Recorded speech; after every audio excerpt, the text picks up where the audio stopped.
এই ভূমি শুধু একটি ভূখণ্ড নয়, এটি নবীদের ভূমি। এটি ফিলিস্তিন, যেখানে আছে বায়তুল মুকাদ্দাস আল আকসা মসজিদ, আমাদের তৃতীয় পবিত্র স্থান।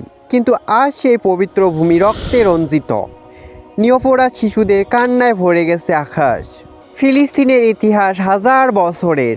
এটি সেই ভূমি যেখানে হজরত ইব্রাহিম আলাইহি ওয়াসাল্লাম, হজরত দাউদ আলাইহি ওয়াসাল্লাম এবং হজরত ঈসা আলাইহি ওয়াসাল্লাম পা রেখেছেন। 1948 সাল থেকে শুরু হয়েছে একটি দীর্ঘ দখলের ইতিহাস। ঘর হারিয়েছে লাখো মানুষ, শহীদ হয়েছে অসংখ্য মুসলিম, কিন্তু তারা এখনও মাথা উঁচু করে দাঁড়িয়ে আছে। কেন? কারণ তারা জানে আল আকসা শুধু একটি মসজিদ নয়, এটি একটি আমানত। সুবহানাল্লাজি আসরা বি আবদিহি লায়াল। আল্লাহ নিজেই পবিত্র কোরআনে আল আকসার কথা বলেছে।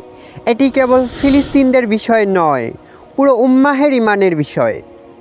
আজ আমরা কি করছি? শুধু কাঁদছি না, আমাদের দরকার সচেতন হওয়া, আওয়াজ তোলা, দোয়া করা, সাধ্য মতো সাহায্য করা। কেননা ফিলিস্তিন এখন শুধু একটি লড়াই নয়, এটি একটি পরীক্ষা, আমাদের ইমানের পরীক্ষা।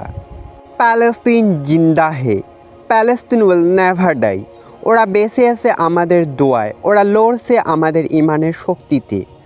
আজ যদি তুমি কিছু না করতে পারো, অন্তত আওয়াজ তুলো। কারণ কাল আল্লাহ জিজ্ঞাসা করতে পারেন, তুমি কি করছিলে যখন আমার মসজিদে আগুন জ্বলছিল?